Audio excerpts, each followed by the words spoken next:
Now here's an interesting topic, and the reason why I think it's interesting is because you immediately bring in other factors and other topics. Now, here's the question. Why are people drawn to witchcraft? I'm talking about the people who dabble with it. I'm talking about the people who are into the whole cultural fad of witchcraft. So another way of dabbling in it. I'm talking about the people who are legitimately drawn to it and stay with it. I'm also talking about the people I've mentioned before, the people who are drawn to it for presumably really strange reasons, and they stick with it for a while, and they end up abusing it so much that it abuses them. So of course I'm talking about dabblers, but at the same time, when people who leave witchcraft and have nothing but bad things to say about it, sometimes they convert to Christianity and have nothing but bad things to say about the witchcraft they supposedly practice. They look at these same people, they look at witchcraft as darkness and power hunger and all these really effed up things. Now the question in general is, why are we drawn to witchcraft? I'm not talking about paganism in general.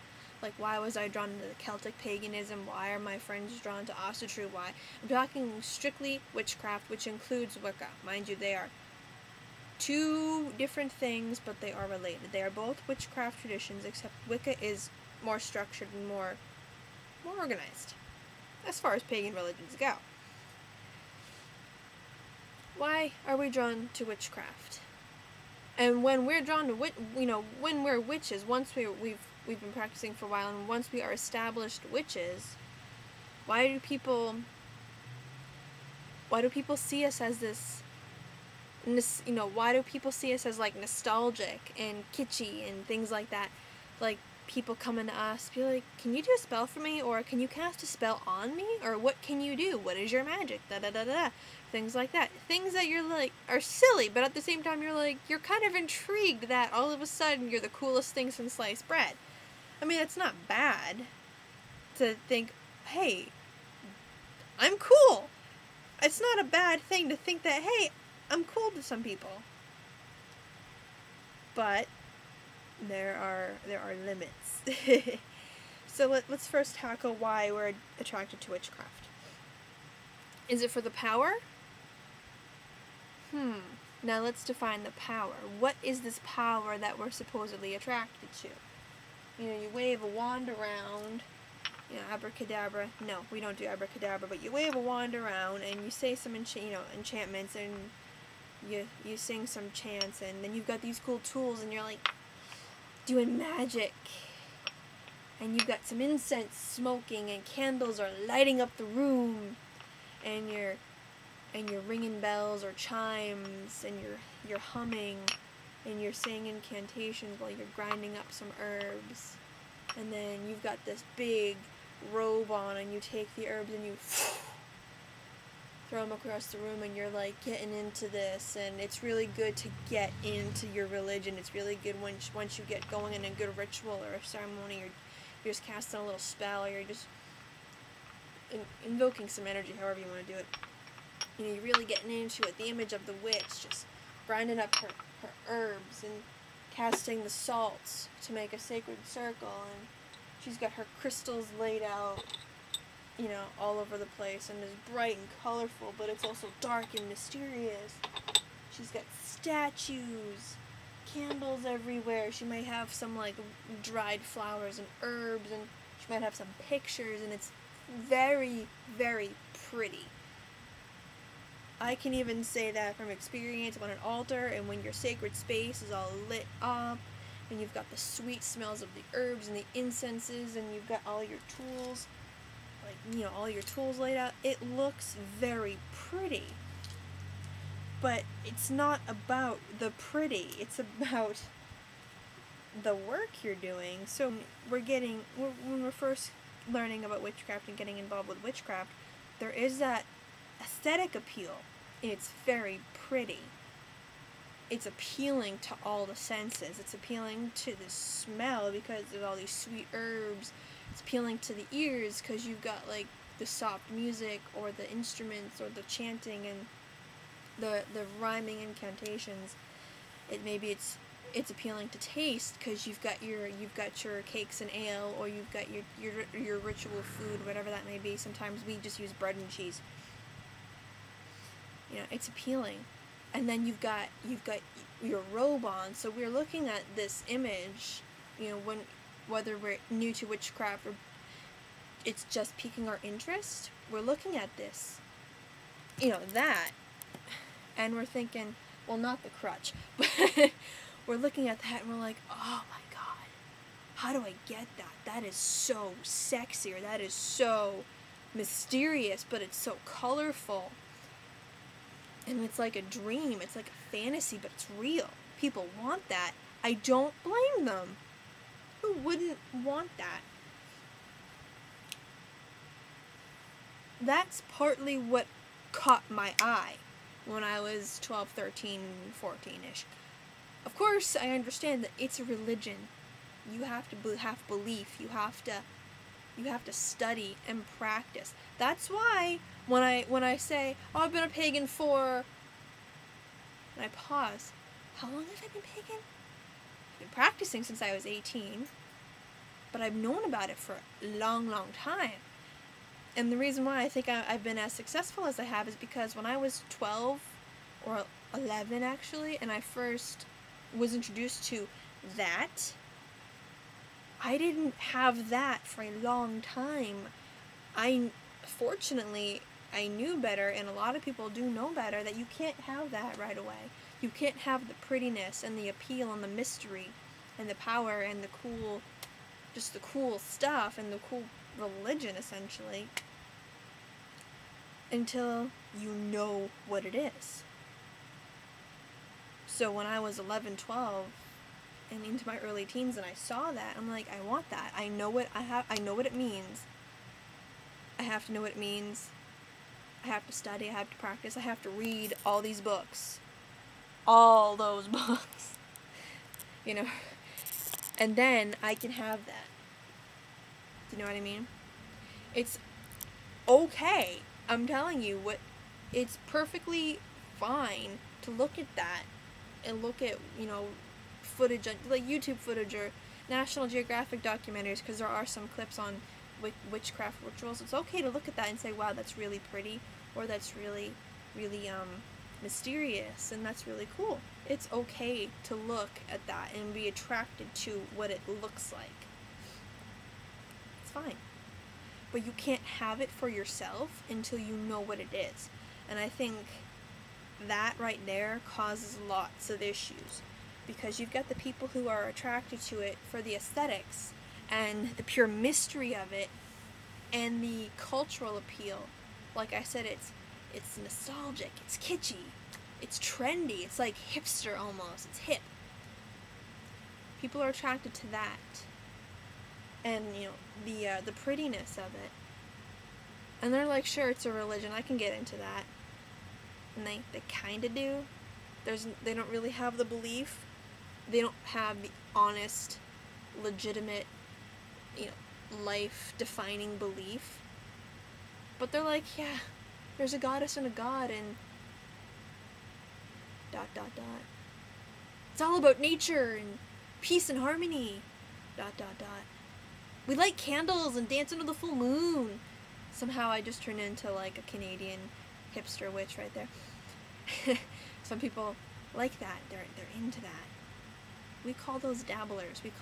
I personally call them fashion witches in my blog. They're fashion witches. They're into the cool robes, and they're into the prettiness and the candles and the darksome night and shining moon. Light a candle east and south and west and north. Light the incense. That is where we have a problem.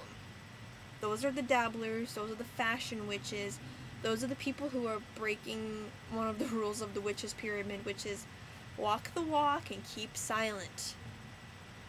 You know, you walk the talk, or walk the walk, or whatever. Whereas where you stand your ground and you're proud of what you do, and you know what you do and you can defend it. Dabbler probably can't defend it. They don't even know what they're doing 99% of the time. And then keeping silent, There's a reason why there's that rule. The rule keeping silent is, I don't sit here and cast spells and blab about it. I don't. Dabblers probably will. Dabblers will wear, you know, all these jewelry and the dark clothes and the heavy makeup, and they'll dress like a witch, or they'll look like a witch, or they'll put on the costume of a witch, and they'll go out in public and freak the crap out of people. That's why we have a hard time coming out of the closet. You can thank the dabblers for that. I don't mean that in a rude way. Dabblers are probably perfectly nice people, but they don't understand what they're doing until much, much later, when some of them, honestly, some of them abuse the religion to the point where they've gone so far over the top that it's coming back at them. You remember the threefold law? Or if you just want to just call it karma, because some people don't necessarily believe in the threefold law. They just believe in just karmic retribution. You abuse a beautiful religion, and you abuse the beliefs and the practices and the power that you've got, it's gonna come back and bite you in the ass. And then some people who don't understand what they've done, they don't understand that they've abused it for years and years, or at least months and months and months. They turn to Christianity, or whatever they turn to. Most of them do turn to Christianity. And they're given their testimonies about Wicca will lead you to the dark side, and it's a gateway to hell, and it's gonna ruin your life. I'm like, there are plenty, hundreds of thousands, maybe a couple million witches, or at least Wiccans and witches together, who are perfectly happy, perfectly normal, leading healthy lives, following a legitimate religion because they have the actual belief that it goes with. So these dabblers, in some fashion, witches turned born again because they ruined it and didn't realize they did, are making it hard for the actual witches and the actual Wiccans and even other pagans to do what they do publicly. So, why are we attracted to witchcraft? A huge misconception and a huge falsehood is that we're in it for the personal power. Not just power, the personal power. We're in it because we can cast a spell and get what we want. We can empower ourselves. We have the power to make ourselves levitate. We have the power to conjure up demons. We have the power to hex people and cast spells against people, not on them, against them.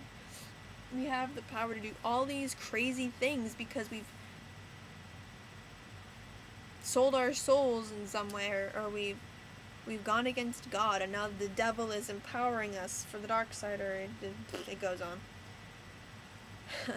But that's not true. I am sorry to burst your bubble. People who may be watching this and hoping I was going to prove you right about how it's all about power and empowerment. It is not about that kind of power and empowerment. When I was first learning and practicing, the idea of power didn't even occur to me. It didn't occur to me that I could empower myself magically or spiritually or just empower my life. It didn't occur to me. I rarely ever did spells, and when I did spells, it was only for positive change or positive work. The spells I did were to help me manage my stress. Spells I've done more recently are to help me and husband save money. Yes, most of the spells and most of the magic I and we here have done have been for ourselves and our personal lives. But we've also done spells for other people. We've worked magic for other people. Now here's two parts right here. The magic we've worked for ourselves and the spells we've cast for ourselves weren't so we could just have power. Yeah, I have power. I've been empowered by the gods, and I can cast spells and just wag my finger and set you aflame. the power that we have, everybody has. Everybody has potential for power. And forget the word power. Everybody just has potential to work with the energy we work with and to do the things we do. It's not power in the sense that we're used to hearing the word power. Do you know what I mean? And it's not magic in the way we're used to hearing the word magic, or at least most of our culture is used to hearing those words. It's not. Is it wrong to want to have power? Absolutely not. Because most people who have power, like I said, everybody in the world, all 7 billion of us, have the potential to harness this natural power, this energy that is in the earth, it's in everything natural. Our ancestors had it 10, 15, 20,000 years ago. They knew stuff that we didn't know because we've lost touch. A lot of us want to be back in touch. That's why we do it. It's not for power. It's to be back in touch, the way the ancestors were in touch, to have the knowledge that they had, to be part and equal to nature and the seasons and natural cycles.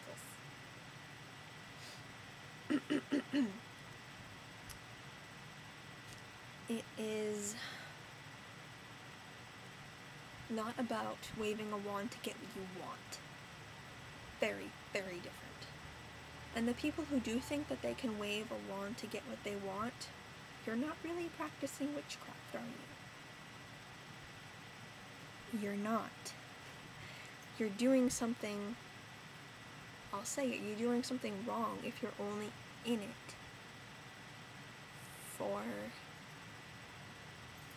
the self. If you're only in it for yourself. Poppy, what are you doing?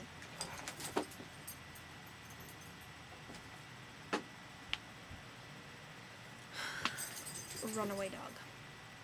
If you're only in it for yourself, just ask yourself that. If you're only in it for yourself and for the power and maybe even for the attention and for the aesthetic appeal, to be able to go out and attract attention, attract those stares, people staring at you and gawking at you and maybe talking about you behind your back while you're in line at Walmart. That happens to me when I'm dressed like this. So, I mean, if you're going out in your witchy clothes because you think it's cool to scare the mundane folk or the muggles, don't. Now, here's the thing. When you're dabbling, or let's just say, screw dabbling for a second. If you're interested in witchcraft and you're new to it, and you're just practicing, you just bought your first book, you're just reading about it, it's very appealing to you, ask yourself why. Okay? You got the column, the pros and the cons. Why am I in it? Am I in it because it's cool and it's interesting? Well, if that isn't balanced out by a belief of some kind, or legitimate interests, like I want to know more about the ancestors and their spirituality and their cultures, if that's not balanced out by, that goes right in the con column now, doesn't it? I see witches like me, who look just like me, who wear jeans and t-shirts. You can't pick them out of a crowd. When you can pick a witch out of a crowd and you're not in Salem or you're not at a pagan pride fair, I really wonder about those people. Because I'm wondering, of course, here's the thing. Laurie Cabot, she's one of my heroes. She looks like a witch. And when I say looks like a witch, she's got the jewelry. She's covered in jewelry. I want this hair when I'm her age. She's got the black hair, but she's got the white up front. She wears the black robes. Here's the difference between Laurie Cabot's type of witch, the modern witch, but she looks the part, and dabblers who will dress like that. Here's the huge difference. Some people might look at Laurie Cabot and say, you're keeping us back.